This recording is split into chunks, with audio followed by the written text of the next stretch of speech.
Hello friends, તો આજે આપણે જઈશું ચેરી પિકિંગમાં. તો ચલો મારી સાથે ચેરી ફાર્મમાં. તો આ એન્ટ્રી પોઈન્ટ છે જ્યાંથી આપણે જવાનું છે ચેરી ફાર્મમાં. તો અહીંયા આપણે ટિકિટ સ્કેન કરાવવાની હોય છે, જે આપણે ઓનલાઈન બુક કરી હોય છે. પછી આપણને ત્યાં એક ગ્રીન બેલ્ટ બાંધે છે. અહીંયા આવી રીતે બકેટ્સ મૂકેલી હોય છે, જેની અંદર આપણે જે ચેરી ઘરે લઈ જવી હોય એ આની અંદર આપણે ભરવાની. ત્યાં ચેરીના ઝાડ છે. અહીંયા કેટલી બધી ચેરી આવી છે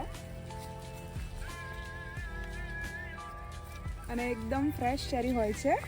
અહીંયા અનલિમિટેડ હોય છે ચેરી પિકિંગમાં, કે જ્યાં તમારે જેટલી ચેરી ખાવી હોય એટલી ખાઈ શકો છો.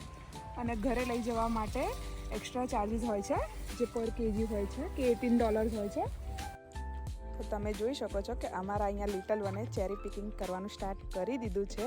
એ નાની બકેટ્સમાં એની ચેરી નાખે છે અને આ જો કેટલી મસ્ત ચેરી અહીંયા ઝાડ ઉપર આવી છે. આવી રીતે આપણે ચેરી તોડી અને પછી ખાવી હોય એટલી ખાઈ શકો છો. અને આ જો અમે અહીંયા ઘરે લઈ જવા માટે આવી રીતે ચેરી બકેટમાં લીધી છે. Thank you for watching. By.